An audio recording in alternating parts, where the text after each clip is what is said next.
What's up, homie? None. Just at the park. We are live, basically, but we have a minute to start so people can hear us. They can hear us already? Yep. It's not very fancy. Yet. Yes. Yet. 50 seconds.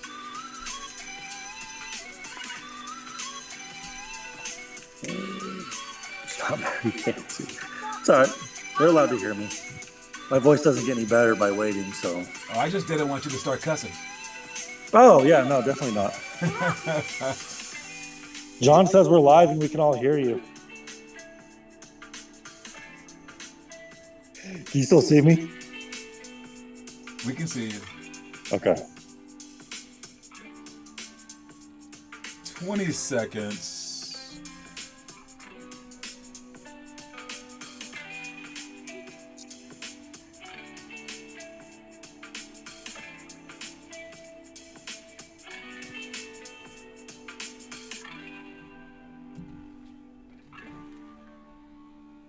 Yo, we are live! What's up, guys? John Sanders here with Limitless Hoops.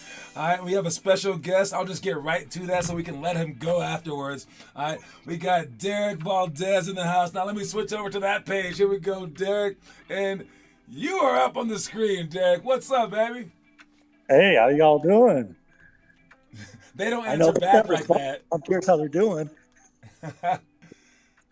So what's going on today, Derek? How you doing, man? You in a park? I am at the park, letting the kids play. It's nice outside. All right, They're on balling a break. little bit. Yeah. Well, we appreciate you joining us. Would you let us know what you're going to be talking about today? I'm going to talk about the motivational quote. The quote of the day. There we go. No, not quote of the day. No, the the motivation motivational story. story. Oh, he's going deep. I like it. I like it. Everyone usually takes like the cop out and goes, let me just get the quote. But you're going to go with the whole story? I like it. What up, little Derek? All right, now we were gonna show the actual thing. Would you want us to show it before, or would you want us to show it afterwards? You can show it before. Show it before? All right. Well, we're going to show you the motivational story of the day, and then we're going to come right back to this. So you guys who are trying to watch it, watch the motivational story of the day. What if I told you that 10 years from now, your life would be exactly the same? I doubt you'd be happy. So why are you so afraid of change? Think about what you'd like to be doing by then, and then either do it now or start doing what it'll take to eventually get to that point. All right, well, that is pretty deep. All right, so what you got about that, man? I mean, two things come to mind with that. One, you should always have a plan. You know, life will pass you by if you're not prepared for stuff, prepared for where you want to be. And it's also always good to have goals in life. But it also reminds me of another famous quote. And it's, life happens when you're busy making plans. A lot of us don't want to make plans because we don't want to be locked into something long term or maybe even short term, because we think we'll miss out on stuff. We'll miss out on a party. We'll miss out on trick or treating. We'll miss out on a birthday or whatever. But many of us are going to live to be 60 plus. And so you got time to live life, and life's going to happen whether you have the plans or not. And so I think it's better to make a plan and see how things go and follow the regimen. I like that. I like that. Reminded me with a few kids who wanted to become doctors in their life, and I told them, you can always become a doctor. You can start trying to become a doctor when you're 40, but you can't always become a basketball player because your body will give out on you. Oh, absolutely. I think a lot of players on our adult team are going through that right now. Oh, I hear that. Oh. So if you don't know what he's talking about, Derek plays on our adult league team, and he's the star player because I think it's because he's one of the younger guys, and we just can't keep up with him. Because so us 40-year-old guys, he's like a 29-year-old guy. It's ridiculous after you get to a certain point. I also think you're the only 40-year-old on the team. Oh And Vic, yeah. Allen, just you Thanks a three. lot. Thanks a lot. Yeah. But but that's the truth is, for most things in the world, yeah, you could probably accomplish it at any age. If you truly want something to do with pro sports, you don't have much time. There's definitely a limit on what you can physically do. And I like even if it was ping pong, your coordination and agility just at a certain point start to decline. And so you really don't have a lot of time to waste. So if, 10 years from now, you're thinking like, yeah, I want to be in college, I want to play overseas. 10 years is a blink compared to the rest of our life. So you better get moving on it. Well, I also see it as since basketball is one part of life, or like sports in general, um, you end up we end up using basketball as like a catalyst for life. Like this will help you out in this regard. This will help you out in this regard. And since it's so fleeting, I believe you almost owe it to yourself to give it a shot while you're younger, so you can learn those lessons because you can't really learn them when you're older. It's a little different. Yeah. Well, and yeah. And so like along those lines, if you're not practicing it, you should probably start practicing this right now. And that's reflection. There's no point in having a plan if you're not looking at where you started, how you got there, and the next steps you need to take to get to where you want to be. If you're like constantly just like trying to remember in your head everything, you're never going to make improvements. So if after, maybe once a week on Sunday night before the week starts, you can talk about how things in a like journal or diary, video vlog, whatever it is, you can start recording your thoughts like, oh, this is what happened this week. This is how I did on this drill, on this, in this game. And then talk about what you want to be able to do in the next game. If you can do that for yourself without anybody else, you're going to see leaps and bounds in the improvement. All right, so now the motivational story said, what if I told you that 10 years from now, your life would be exactly the same? So I got a question for you that has two parts to it. Where were you 10 years ago? And like compared to where you are now, and where do you see yourself in 10 years? I'm actually going to go 20 years back. 20 years back. Okay, how old are you, first of all? How old are you? I'm 31, so I'm going to go back to when I was 11. Okay. And then I'll jump forward to when I was 22 because you need both.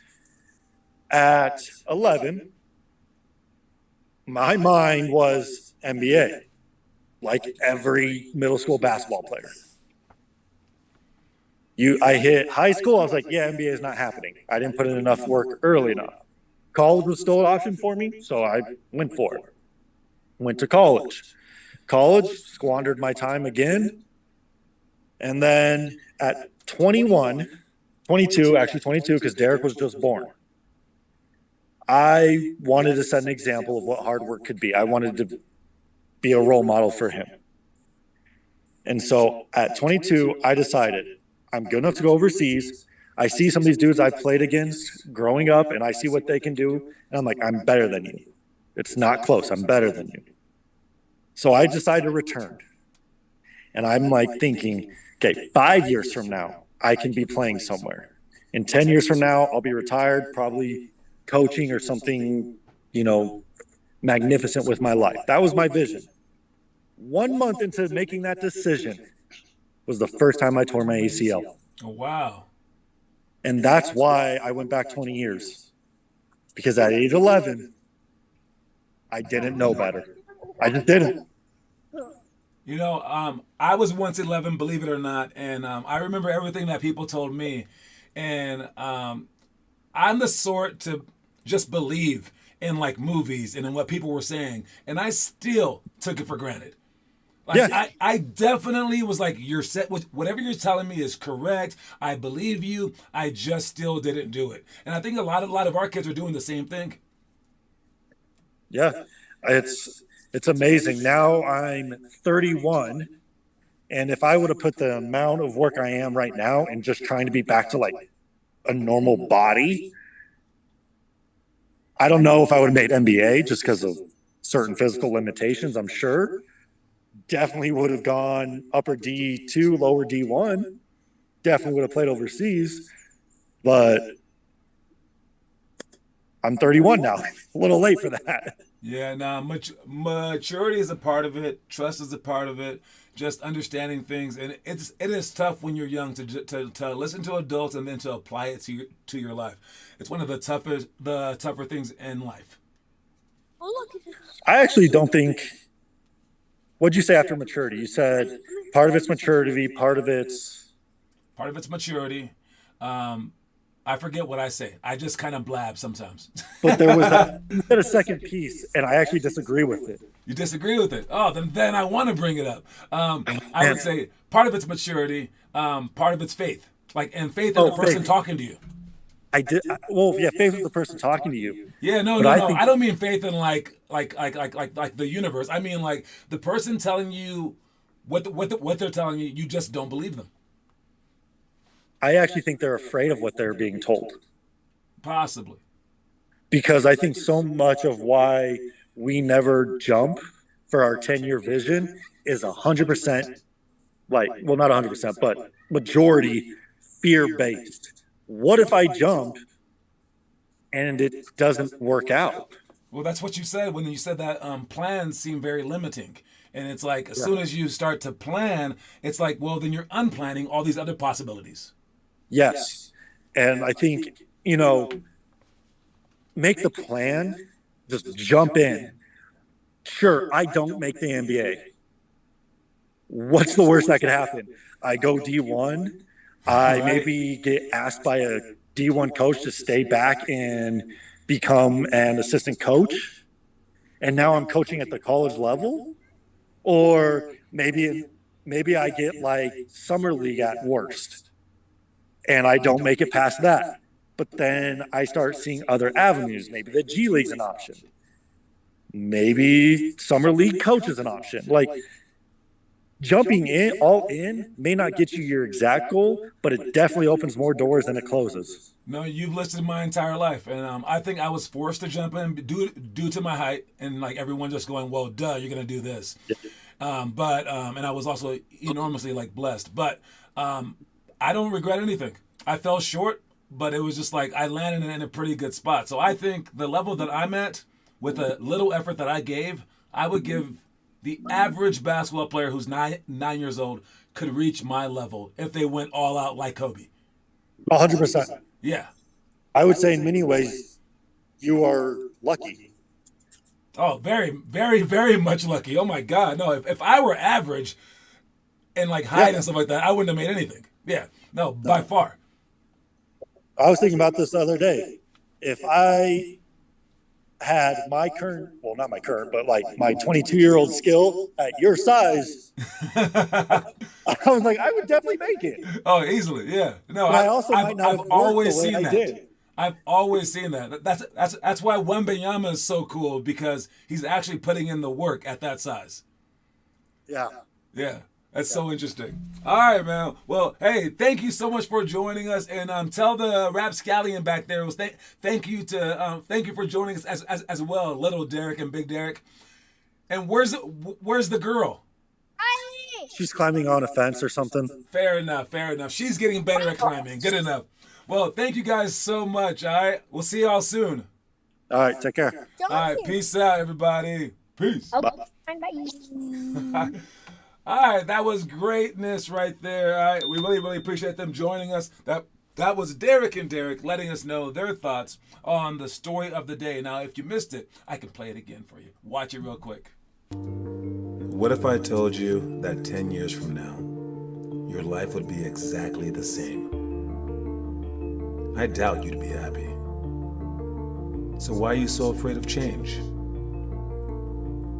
Think about what you'd like to be doing by then, and then either do it now or start doing what it'll take to eventually get to that point. So that was it. 10 years from now, what will you be doing? All right, start picturing that right now, and and start to attack that goal immediately, right now. And let's see how you guys are doing in attacking that goal. Let's check out the homework for the day. All right, got Kieran and Declan Lau post 1v1 with 2 dribbles. Did y'all play with each other? Play against each other? Wow. I got Teo with the drills, some box jumps with Teo. He's doing them safe today. The Nash drill right there. All right, keep posting the homework, you guys. Again, we aren't focused on like where you are right now. We're focused on where you want to be. All right. And speaking of where you want to be, where will you be this weekend?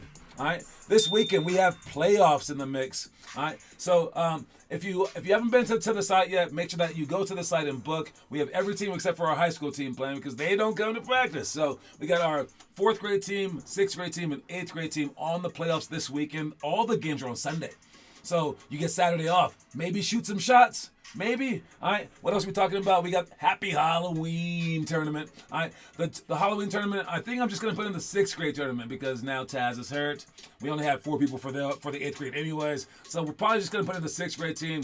Even the 4th graders, they can just play up. So we're going with 6th graders for the Halloween tournament. Plus, people might want to take a week off anyways.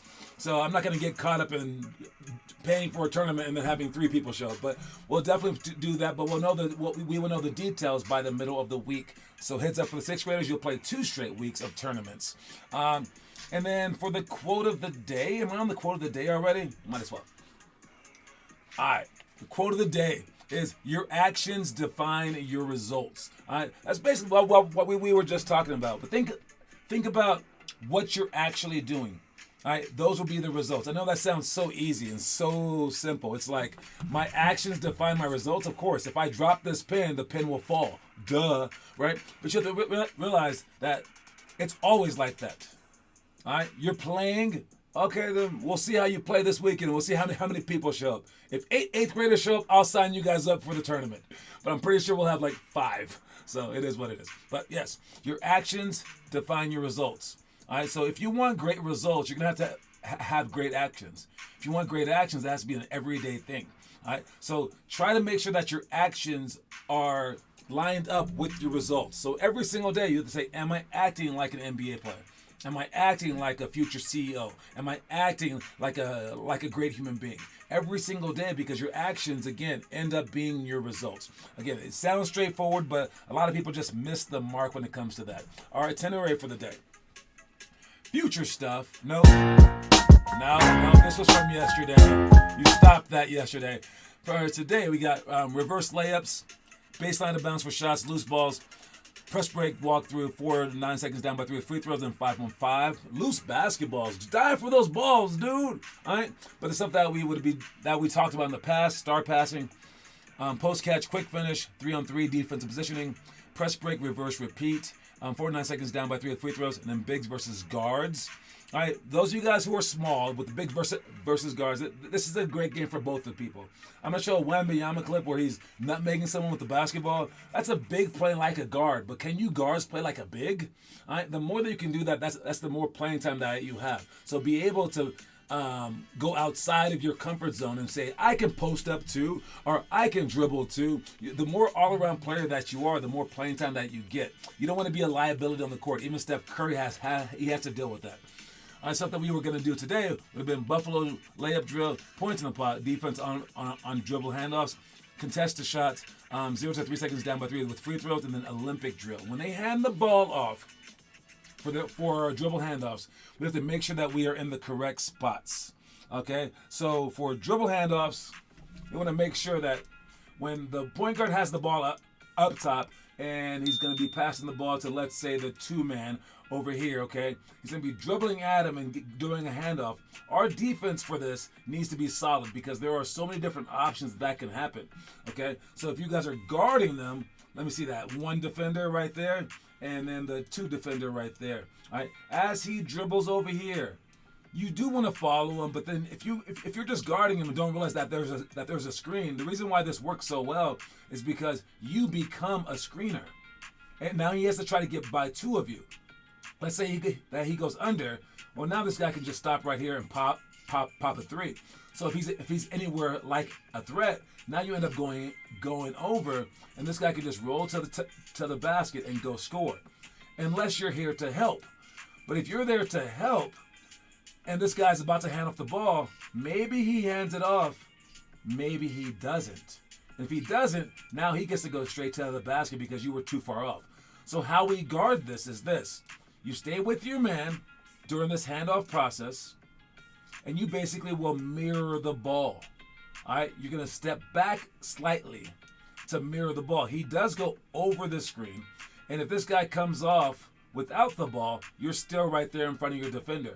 If he comes off with the ball, and he's right there, well, now you're not able to jump it, right? Because you are right here, but you are able to just mirror it. So as he dribbles and as he steps, you just mirror him. As he dribbles, as he steps, you just mirror him right along this free throw line. And you're still good enough to come back in front of your man too. So you don't put yourself too high where he can just roll to the basket. You're kind of watching over both of them. And you're gonna do a flat show. And this guy's gonna try to get over, try to get back in front of his man. He's gonna scream, "Get back, get back, get back," and that's when you can get back. So that's how you do a flat show on an on-ball, on a handoff. All right. So any kind of handoff action, we want to do a flat show. It's very hard to understand that in the moment, but we have to understand that right now at least. All right. Moving on, we talked about the homework, we talked about the story of the day. Let's talk about the movies. All right, so for the movies, let me see. Well, I got to show you all the movies first, right? All right, so talked about Halloween. How about all the different movies for the month? All right. All right, so we also have the challenges of the day. All right, and again, if you're following the book, you're doing the book, if you're a first grader, you should be doing the Jamal Crawford Euro Step. Seriously, that is so hard for a first grader to do. Oh, man. Second graders, you should be doing day 22 of our 2-minute 2-ball dribbling challenge. All right, third graders, this is how I know that no one's doing this stuff. Because if people were doing this stuff, they would be amazing at it by now. Any third grader out there doing this right now, the 4-week weekly improvement challenge where you do 30 minutes before today's workout, work on each of the 7 items from last week for 4 minutes apiece. You're not doing that, guys. Again, if I can trick people into doing this stuff, y'all would all be going to the stupid NBA, man. Dude, the answer's right. The answer is in the book. It's in the book. It's in the book, guys. All right, anyways, fourth graders, you should be doing day 22 of the homework assignment, which is the Nash drill. Fifth graders, you guys are doing day 22 of the John Stockton Hall of Fame workout. And again, we don't have the John Stockton one on there, but we do have other ones. You can just choose anyone that you would like, whether it be the Chauncey Billups one or whatever. And there's so many different workouts up there for your Hall of Fame workouts. Again, I trust in the book, guys. All right, sixth graders, day 52 of 100 of the Priya Brajavani challenge. Seventh graders, month 1 of 10 of the Chastain challenge. 8th graders take on day 22 of the homework assignment, the Nash drill. 9th grade, day 22 of the dribbling dojo.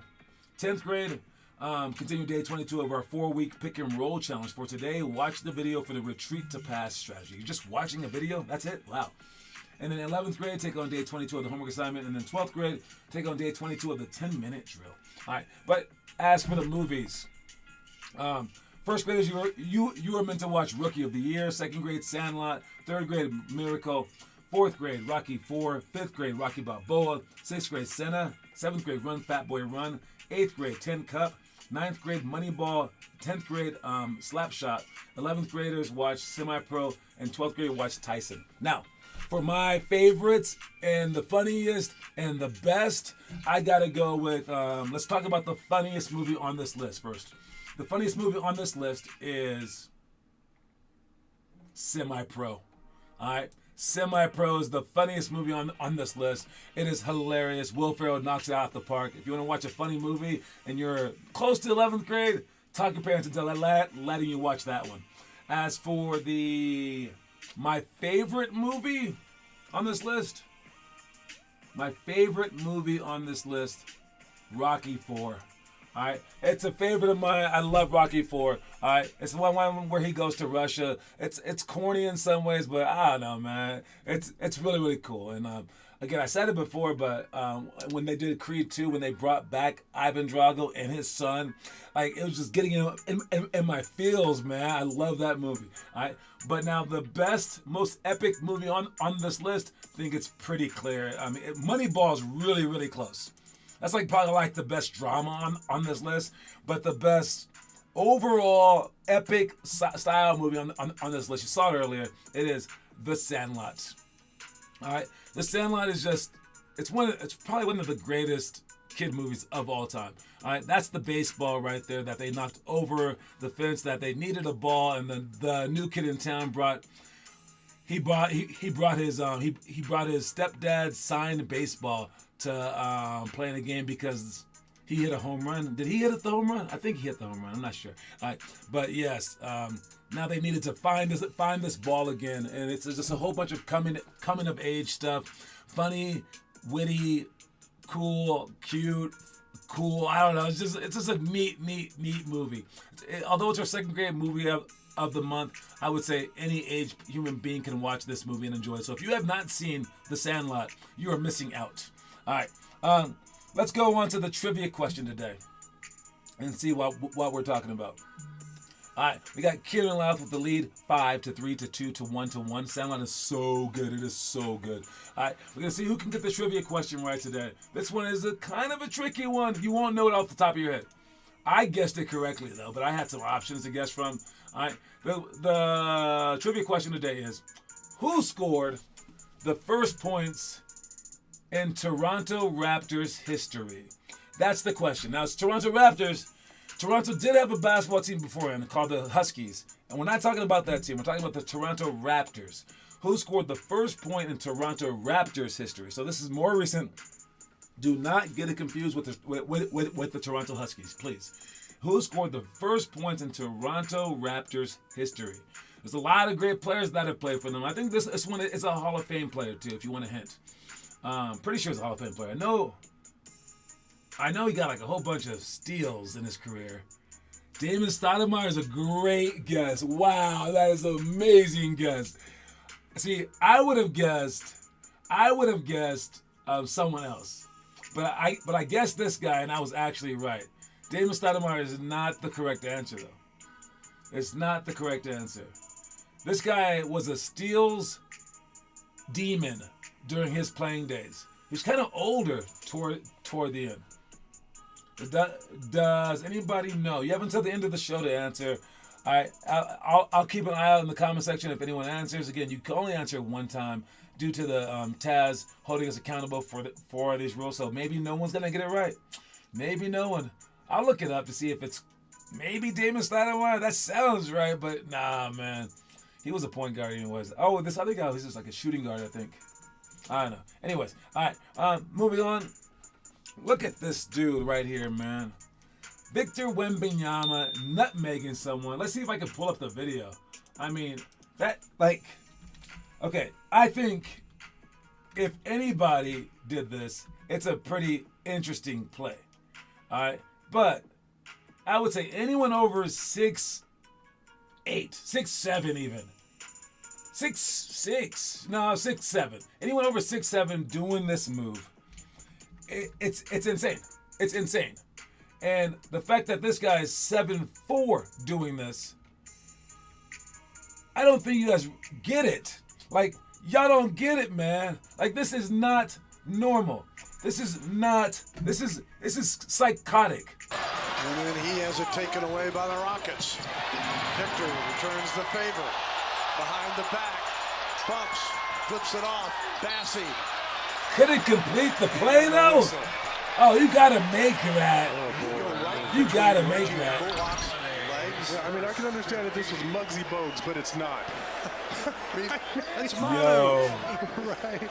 Charles Bassey shooting two. We said it, and we're going to continue to say it. You'll see something. That's nonsense. Like, when Trae Young does it, it's pretty amazing. Guys, there's going to come a day when they're going to be like, oh, there's some people out there who didn't know that Victor Wembanyama was going to be the greatest player of all time, and they saw this. They still didn't know. They witnessed this and were like, I didn't know he would average 40 points a game. Dude, this is insane what he just did. That's the answer. We got an answer from Anthony to win. It is Alvin Robertson with the trivia question. Alvin Robertson, in the team's first official NBA game, Ed Pinckney won the franchise's opening tip-off against the New Jersey Nets, and Alvin Robertson hit a three-pointer to give the Raptors an early 3-0 lead. They didn't do much after that, but that was the thing. He had a Space Games type dunk when he looked like Jordan stretched out. Oh, yeah, Space Jam. Yeah. You know, he's crazy. But anyways, Anthony, great job. I will add you to the list of names now. Great job, man. Anthony Nguyen, adding your point. If I can spell your name right, let's see, N-G-U, I killed it. N-G-U-Y-E-N. Great job, Anthony. You got it right, and you got your first point of the month, man. Whoever wins for the month gets a coin for the month. So great job, Anthony Nguyen. The answer was Alvin Robertson. All right, you guys, don't forget that the quote of the day. I'll see y'all tomorrow at the Broomfield Workouts. But the quote of the day is, your actions define your results. Sooner or later, we'll be going every single day again. And I can't wait for that day to happen, probably in January. So heads up for that, too, where we will be actually doing the stuff that we talked about today. But keep working out in the meantime. Make sure you guys keep pushing. Keep trying. Thank you so much, Derek Valdez, for being on the show. Both Derek Valdez's. And that's my time. I'll see y'all later. Great job, everybody. Great job.